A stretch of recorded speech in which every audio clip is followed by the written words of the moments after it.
আমি কখনো ভাবতেই পারিনি যে আমার ছোট ভাই আমার রুমে এসে ঘুমাতে চাইবে। তার নাম প্রীতম, ওর বয়স 15 বছর। একদিন প্রীতম আমাকে বলল, আপু আমি একা একা ঘুমাতে ভয় পাই। হঠাৎ তার এমন কথা শুনে আমি খুব অবাক হলাম। ছোটবেলা থেকেই আমি প্রীতমকে অনেক ভালোবাসি, তাই সেদিন তাকে আমার পাশে রাখতে চাইলাম। রাতে আমরা একসঙ্গে ঘুমাতে গেলাম। গভীর রাতে আমি অনুভব করলাম যে কেউ বিছানায় নড়াচড়া করছে। আমি চোখ খুলতেই দেখি আমার ভাই আমাকে জড়িয়ে ধরেছে। তারপর ভাই আমার সাথে যা করল তা শুনলে আমি শিওর বলতে পারি তোমাদের দাঁড়িয়ে যাবে। তাই ভিডিওটা শুরু থেকে শেষ পর্যন্ত দেখার অনুরোধ রইল। আর অবশ্যই ভিডিওটি ভালো লাগলে ভিডিওটিতে লাইক, শেয়ার এবং সামিয়া ব্লগ চ্যানেলটি সাবস্ক্রাইব করো। আমার নাম রাবেয়া সুলতানা বিথি। আমি দেখতে এতটাই সুন্দর যে রাস্তা দিয়ে যাওয়ার সময় বাচ্চা থেকে বুড়া সবাই আমার দিকে তাকিয়ে থাকত। আমি সামনে একটু স্বাস্থ্যবান ছিলাম, যা আমাকে আরও আকর্ষণীয় করে তুলেছিল। এই কারণেই হয়তো আমার ছোট ভাই প্রীতম আমার দিকে নজর দিয়েছে। আমরা দুই ভাইবোন আমাদের বাড়িতে একসঙ্গে থাকি। তবে যত দিন যাচ্ছে আমি লক্ষ্য করছি প্রীতমের আচরণে কেমন পরিবর্তন আসছে। আমি ভেবেছিলাম এটা হয়তো ওর বয়সের কারণে হচ্ছে। প্রীতম প্রায় সময় আমার অনেক কাছাকাছি থাকত, আর যখন আমি জিজ্ঞাসা করতাম সে মুচকি হাসি দিয়ে বলতো, এমনি আপু তুমি অনেক সুন্দর তাই তাকিয়ে থাকি। এর আগে প্রীতম আমার দিকে এভাবে তাকিয়ে থাকত না, কিন্তু এখন আমি বুঝতে পারলাম ওর আমার প্রতি আগ্রহ বাড়ছে। তার চোখের চাহনি ছিল অন্যরকম। সম্প্রতি আমি লক্ষ্য করেছিলাম আমার ছোট ভাই আমার দিকে বেশ মনোযোগ দিয়ে তাকাতে শুরু করেছে। প্রথমে আমি ভেবেছিলাম হয়তো আমি একটু বেশি ভাবছি, কিন্তু যখন সে বারবার আমার রুমে এসে চুপ করে আমার দিকে তাকিয়ে থাকত, তখন কিছুটা অস্বস্তি বোধ করতাম।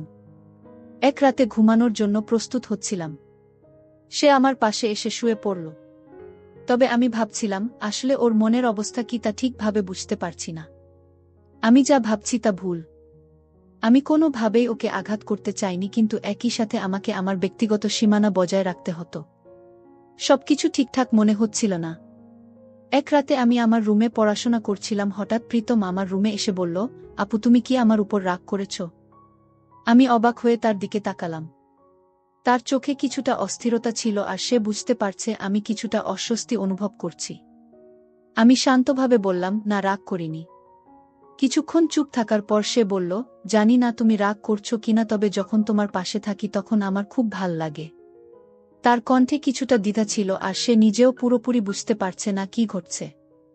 তার এই রকম পরিবর্তন আমার কাছে ভয়ের চেয়েও কিছু বেশি ছিল।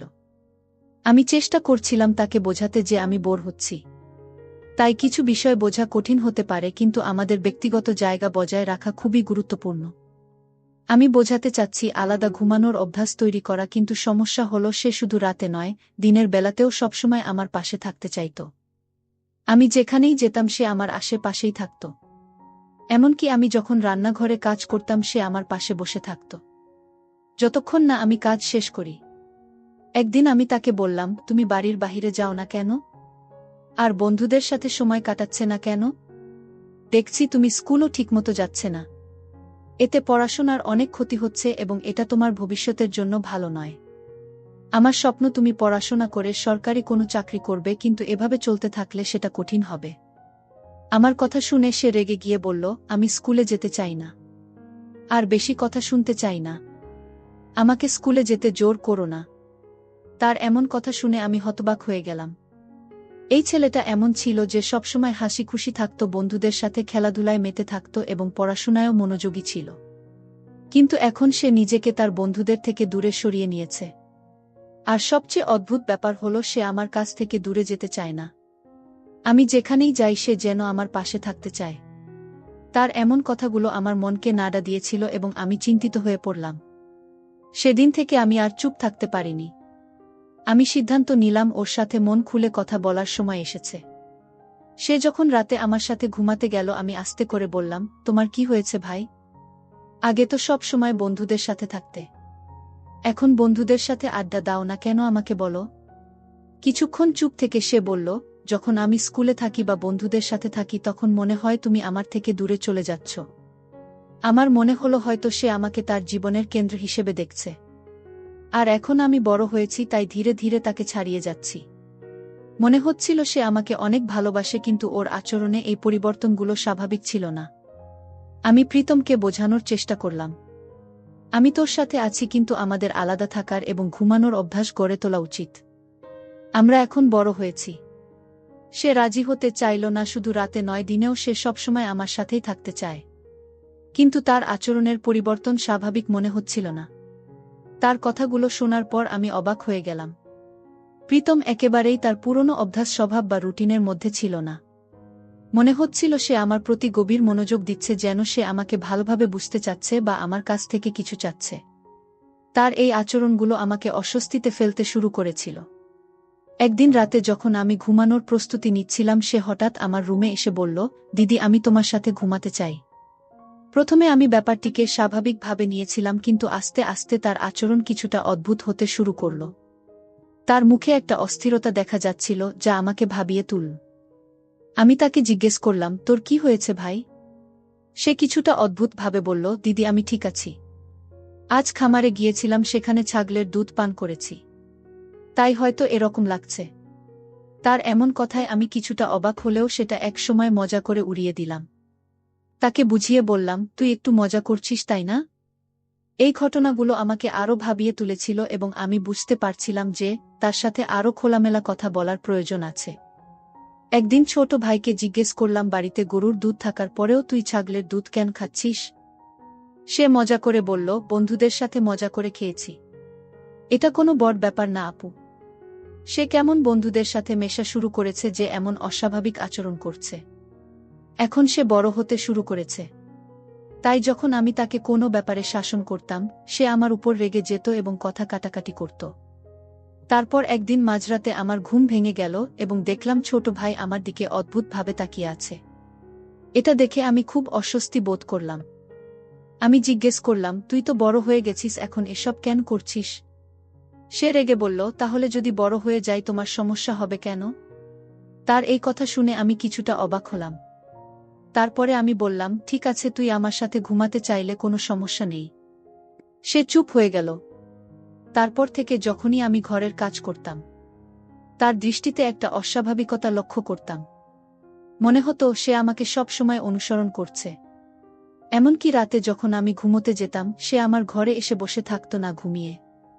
আমি নিজেকে শান্ত করার চেষ্টা করছিলাম।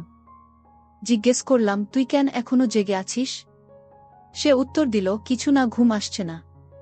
তার কথার ভিতরে কিছু জেন লুকিয়ে ছিল যা আমার বোঝার বাইরে ছিল। পরিস্থিতি আমাদের জন্য অস্বস্তিকর হয়ে উঠছিল। একজন বোন হিসেবে আমি তাকে উপেক্ষা করতে পারিনি, যদিও এই অদ্ভুত আচরণ আমাকে বিরক্ত করত। আমি বুঝতে পারছিলাম না কেন সে এভাবে আমার দিকে তাকিয়ে থাকত। আমি আরও চিন্তিত হয়ে পড়লাম যখন হঠাৎ ঘুম থেকে উঠে দেখি আমার ছোট ভাই একদম চুপচাপ বসে আছে আমার পাশে। আমি আতঙ্কিত হয়ে পড়লাম, যেন আমার শরীরে কোনো শক্তি নেই। বুকে চাপ অনুভব করতে লাগলাম, কিন্তু কোনো কারণ খুঁজে পাচ্ছিলাম না। কেন সে এভাবে তাকিয়েছিল? সে কি চাইছিল? আমার ঘুম কেড়ে নিয়েছিল এই চিন্তায়। দিনের বেলাতেও আমি বিশ্রাম নিতে পারছিলাম না। তারপর একদিন একটা বাস্তবতা আমার সামনে এলো যা আমাকে ভীষণভাবে নাড়া দিয়েছিল। সেই সত্যটা আমাকে এতটাই বিপর্যস্ত করে তুলল যে মনে হলো আমার পৃথিবীটা ভেঙে যাচ্ছে। যে ঘটনাটি ঘটেছিল সেটা ছিল এতটাই অপ্রত্যাশিত যে আমি কখনো ভাবিনি এমন কিছু ঘটতে পারে। ঘটনাটি আমার মনকে এতটাই ভেঙে দিয়েছিল যে আমার নিজের দিকে তাকানোর ইচ্ছে হারিয়ে ফেলেছিলাম। মনে হলো সবকিছু শেষ হয়ে গেছে। সেই রাতে আমি অসুস্থ থাকায় তাড়াতাড়ি ঘুমিয়ে পড়েছিলাম। হঠাৎ অনুভব করলাম কেউ আমার বিছানায় বসে আছে। চোখ খুলে দেখি আমার ভাই সেখানে বসে আছে। কিছু বুঝে ওঠার আগেই সে আমাকে শক্ত করে জড়িয়ে ধরল। আমাদের দুই ভাই বোনের জীবন শুরু থেকেই কঠিন ছিল। ছোটবেলায় আমাদের বাবা মা খুব অল্প সময়ের মধ্যে আমাদের ছেড়ে চলে যান। আমি তখন মাত্র 13 বছরের ছিলাম আর আমার ভাই ছিল আরও ছোট। একদিন বাবা মা এক আত্মীয়ের বাড়িতে গিয়েছিলেন। ফেরার পথে তারা একটি দুর্ঘটনার শিকার হন এবং দুজনেই মারা যান। যখন আমি স্কুলে ছিলাম, প্রিন্সিপাল আমাকে এই খবরটি দিলেন। মনে হলো আমার পুরো পৃথিবী ভেঙে পড়েছে। বাবা মা চলে যাওয়ার পর আমাদের জীবন সম্পূর্ণ পাল্টে গেল। এই দুর্ঘটনার প্রভাব আমার ভাইয়ের উপর অনেক গভীর ছিল। সে তখন থেকেই খুব কষ্টে দিন কাটাচ্ছি। তার কান্নার ভেতরে আমি বুঝেছিলাম এত অল্প বয়সে কত কষ্ট বয়ে বেড়াচ্ছে। আমার ভাই বাবার সাথে ঘুমানো অভ্যাস ছিল, কিন্তু তার মৃত্যুর পর সে ভীষণভাবে ভেঙে পড়ে। আমার চাচা তাকে একজন ডাক্তারের কাছে নিয়ে যান এবং ডাক্তার তাকে ঘুমের ওষুধ দেন। ওষুধের কারণে সে বেশিরভাগ সময় ঘুমিয়ে থাকত। আমাদের বাড়িতে দুটি অংশ ছিল, একটি আমাদের আরেকটি ছিল চাচার। চাচার 2 ছেলে ছিল কিন্তু কোনো মেয়ে ছিল না, তাই চাচা আমাকে খুব স্নেহ করতেন। চাচির মনেও সব সময় মনে হতো আমি যেন তার সন্তানদের অধিকার ছিনিয়ে নিচ্ছি। যদিও তার 2 ছেলেই আমাকে পছন্দ করত এবং আমাদের সম্পর্কের ব্যাপারে কখনো কোনো আপত্তি করত না, তবুও চাচি আমাকে অপছন্দ করতে শুরু করেছিলেন, বিশেষ করে যখন তিনি মনে করতেন আমি তার প্রতি অন্যায় করছি। আমার মা একটি সমৃদ্ধ পরিবারের মেয়ে ছিলেন আর চাচি তার কারণে সবসময় মানসিক চাপ অনুভব করতেন। আমার মা বাবা সবসময় আমাদের পাশে থাকতেন। আমি যখনই তাদের বাড়িতে যেতাম চাচি আমাকে অনুসরণ করতেন এবং বলতেন যে আমি আর ছোট নেই, আমার নিজের এবং আমার ভাইয়ের যত্ন নেওয়া উচিত। তিনি সবসময় আমাকে মনে করিয়ে দিতেন যে বাড়ির দায়িত্ব এখন আমার কাঁধে। এসব কথা আমার মনকে ভারী করে তুলত, আর আমি তখনও বাবা মায়ের মৃত্যুর শোক কাটিয়ে উঠতে পারছিলাম না। এই পরিস্থিতি আমাকে আরও দুর্বল করে তুলেছিল আর আমার সমস্যাগুলো যেন আরও বেড়ে গিয়েছিল। আমি প্রতিদিন মা বাবার কথা মনে করে কান্না করতাম। আমরা তাদের জীবনে কতটা সুখী ছিলাম, কিন্তু এখন মনে হচ্ছে যে আমাদের পৃথিবী উল্টে গেছে। এত কম বয়সে আমাকে জীবনের কঠিন বাস্তবতার মুখোমুখি হতে হয়েছিল। চাচা আমাদের জন্য খুব চিন্তিত ছিলেন কারণ তিনি আমাদের দুজনকেই খুব ভালোবাসতেন, কিন্তু চাচির কারণে তিনি আমাদের তেমন সময় দিতে পারতেন না। চাচার নীরবতা এবং চাচির করা আচরণ আমাকে আরও অসহায় করে তুলেছিল। একদিন রান্নাঘরে কাজ করার সময় চাচি আমাকে বললেন, এখন নিজেকে সামলাতে শেখো, কেউ তোমার জন্য কিছু করবে না। আমি জানতাম তিনি হয়তো সঠিক বলছেন, কিন্তু আমার মধ্যে তখনও হতাশার শূন্যতা কাজ করছিল। আমার ভাইও স্কুলে যাওয়া বন্ধ করে দিয়েছিল। তার আগের সত্তা হারিয়ে যাচ্ছিল, যা আমাকে আরও চিন্তিত করত। সে প্রায়ই আমাকে প্রশ্ন করত, আপু মা বাবা কেন চলে গেল? প্রতিবার এই প্রশ্নে আমি ভেঙে পড়তাম। আমি জানতাম না এর উত্তর কি। আমি নিজেই বুঝতে পারিনি কেন এত কম বয়সে আমাদের এভাবে একা ফেলে চলে গেল। পরে যখন চাচি জানতে পারলেন আমাদের পরিবারের অবস্থা সম্পর্কে, তখন তিনি আমাকে খুব বকাঝকা করলেন। বললেন, চাচা যদি আমার কথা না শোনেন তাহলে কিছুই ঠিক হবে না। তারপর তিনি রাগ করে তার বাবার বাড়িতে চলে যান। চাচার জন্য সেটা খুব কঠিন সময় ছিল কারণ তিনি তার স্ত্রীকে খুব ভালোবাসতেন। মায়ের চলে যাওয়া আমাদের দুজনেরই মন খারাপের কারণ হয়ে দাঁড়ায়। শেষ পর্যন্ত চাচার পরামর্শ অনুযায়ী আমরা পুরো বাড়ি ভাগাভাগি করে চাচাকে আরেকটা অংশ দিয়ে দিলাম। আমাদের ভাগের টাকা দিয়ে আমরা নতুন একটা বাড়ি কিনে সেখানে থাকা শুরু করলাম। তবে যাওয়ার আগে চাচা এমন কিছু করেছিলেন যা তিনিও জানতেন না। এটি সম্পূর্ণ করে তিনি অত্যন্ত খুশি হয়েছিলেন। চাচা আমারা যাওয়ার পর তিনি আমাদের জন্য এলাকায় একটি বাড়ি কিনে দেন। আমাদের চাচা প্রায় প্রতিদিন আমাদের খোঁজ খবর নিতেন এবং সব ধরনের প্রয়োজন মেটানোর চেষ্টা করতেন। কিন্তু চাচি মনোভাব ছিল ভিন্ন এবং আমাকে বাড়িতে রাখতে চাননি। আমার ভাইকে আলাদা থাকতে হয়েছিল। আমি তখনই সিদ্ধান্ত নেই ভাইয়ের দায়িত্ব আমি নিজেই নেব। আমি বাড়িতে থেকে প্রাইভেট পড়াতে শুরু করি এবং বিএ ডিগ্রি অর্জন করি। এর মাঝে অনেক চাপের মধ্যেও আমি আমার ভাইয়ের দেখাশোনা চালিয়ে যাই। আমার ভাই শৈশবের অনেক কিছু হারিয়ে ফেলেছিল এবং ধীরে ধীরে সে অনেক স্মৃতি ভুলে যাচ্ছিল, যাতে তার মনে কোনো কষ্ট না হয়। তার মায়ের মতো করে বাবার মৃত্যু এবং চাচার দায়িত্বগুলো সে মনে রাখছিল। আমি তার মনে এই বিশ্বাস গেঁথে দিয়েছিলাম যে তার বাবা মা তাকে ভালো মানুষ হতে দেখতে চায়। এর কারণে সে পড়াশোনার প্রতি খুবই মনোযোগী হয়ে ওঠে। বাবার পেনশন থাকার কারণে আমাদের আর্থিক অভাব তেমন ছিল না। আমাদের জন্য বাজারে 4টি দোকান কেনা হয়েছিল, যেগুলোর আয় থেকে আমরা আর্থিকভাবে স্থিতিশীল হয়ে যায়। সময়ের সাথে চাচা আমাদের থেকে দূরে সরে যান এবং আমি একাই সংসার চালানো শিখে যাই। এতে আমার আর তেমন সমস্যা হয় না, কিন্তু প্রিয়জনদের অভাব অনুভব করতাম।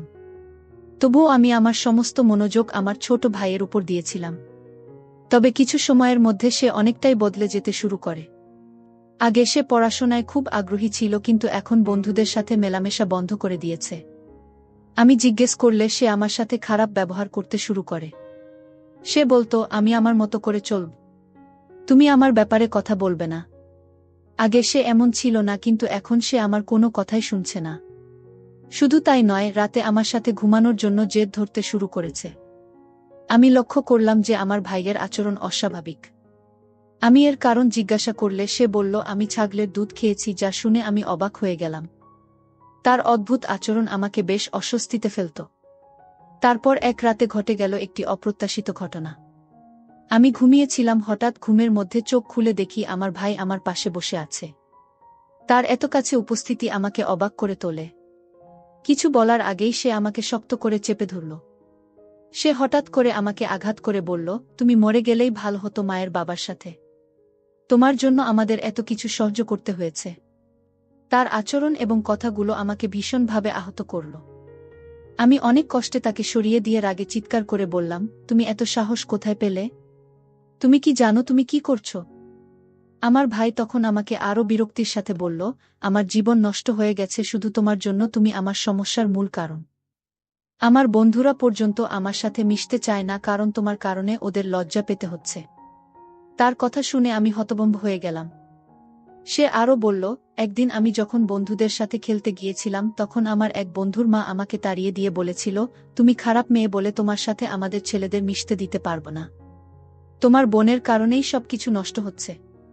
সেই ছেলেটা তোর সাথে সময় কাটায়, আর সবাই মনে করে তুই অন্যদের জীবন নষ্ট করে দিচ্ছিস। এখন পাড়ার অনেক ছেলেরা আমাকে নিয়ে ঠাট্টা মশকরা করে। আমি স্কুলে যেতে পারছি না, খেতেও পারছি না। তার এসব কথা শুনে আমি রীতিমতো অবাক হয়ে গেলাম। আসলে আমি একটা ছেলের সাথে রিলেশনে ছিলাম, সেটাকে সবাই খারাপভাবে নিয়েছিল। সেটা আমি জানতাম না। আমার ভাইও এটাকে অনেক খারাপভাবে নিয়েছিল। আমি এসব শুনে ধাক্কা খেলাম, কিন্তু কিছু বলতে পারলাম না। এতদিন যা করেছি ভাইয়ের ভালোর জন্য, আজ সে আমাকে দোষারোপ করছে। তারপর আমি চাচা আর মামাকে ফোন করে সব জানালাম। তারা আমার ভাইয়ের এই ধরনের আচরণে অবাক হয়ে গেলেন। কিছু আত্মীয় অনেকদিন বাড়িতে আসেনি, তাই তারা জানত না আমাদের পরিস্থিতি। ভাই সে বলল, তোর বোনের সঙ্গে সম্পর্ক রাখার জন্যই আমার বন্ধুরা আমাকে মেনে নিচ্ছে না। আমি আমার ভাইয়ের দেখাশোনা করার জন্য কিছুদিন পর বিয়ে করে নেই। কারণ বাবা মা না থাকার কারণে আমাদের অবস্থা দিন দিন খারাপ হতে ছিল। ভাইয়ের ও দিন দিন আমার প্রতি তার রাগ বাড়তেছিল। এসব দেখার পর আমি সিদ্ধান্ত নিই বিয়ে করার। আমার যার সাথে রিলেশন ছিল আমি তাকে বিয়ে করি, যাতে সব ঠিক হয়ে যায়। এই কথাগুলো শোনার পর আমার ভাইয়ের প্রতি আচরণে আমি অনেক ভুল করেছিলাম। সে আমার কাছ থেকে বেশ হতাশ ও বিব্রত হয়েছিল। তাকে আমি এক সময় দূরে সরিয়ে দিয়েছিলাম, কারণ তখন আমার পক্ষে কিছু বলার বা তাকে ক্ষমা করার পরিস্থিতি ছিল না। আমি জানতাম এই সমস্যা থেকে বেরিয়ে আসতে সময় লাগবে। আমারও কিছুটা সময় দরকার ছিল, কারণ আমি বেশিক্ষণ কারো উপর রাগ ধরে রাখতে পারি না। আমাদের কখনো কখনো নিজেদেরকে সময় দিতে হয় যাতে পুরনো ভুলগুলো ভুলে এগিয়ে যেতে পারি। আমার বিয়ের পর সব ঠিক হয়ে যায়। ভাইয়ের ভুল বুঝে থেকে সব কিছুই একে একে ঠিক হতে থাকে। এরপর আমি কিছুটা সময় নিয়ে নিজেকে শান্ত করি। আমি আবারও নতুনভাবে জীবন শুরু করি এবং আমার স্বামী ও ভাইদের সঙ্গে এক বাড়িতে থাকা শুরু করি। আমাদের চাচা আমার বিয়ের ব্যবস্থা করেছিলেন। তার চাচি ও আমাকে খুব স্নেহের সঙ্গে মেনে নিয়েছিলেন। ভাই আবার পড়াশোনায় মনোযোগ দিল, আর আমাদের পরিবার একে অপরের প্রতি ভালোবাসা ও সম্মান বৃদ্ধি পেল। এভাবেই আমাদের মধ্যে ভুল বোঝাবুঝি দূর হল আর পরিবারের মধ্যে শান্তি ফিরল। ধীরে ধীরে আমার হৃদয়ের সব রাগ এবং দুঃখ দূর হয়ে গেল। যে কোনো সম্পর্কের মধ্যে সবচেয়ে গুরুত্বপূর্ণ বিষয় হল না জেনে কাউকে দোষারোপ না করা। এই অভিজ্ঞতা আমার এবং আমার ভাইয়ের মধ্যে আরও গভীর বন্ধন তৈরি করেছে। বন্ধুরা, আজকের গল্পটা কেমন লাগলো জানাতে ভুলবে না।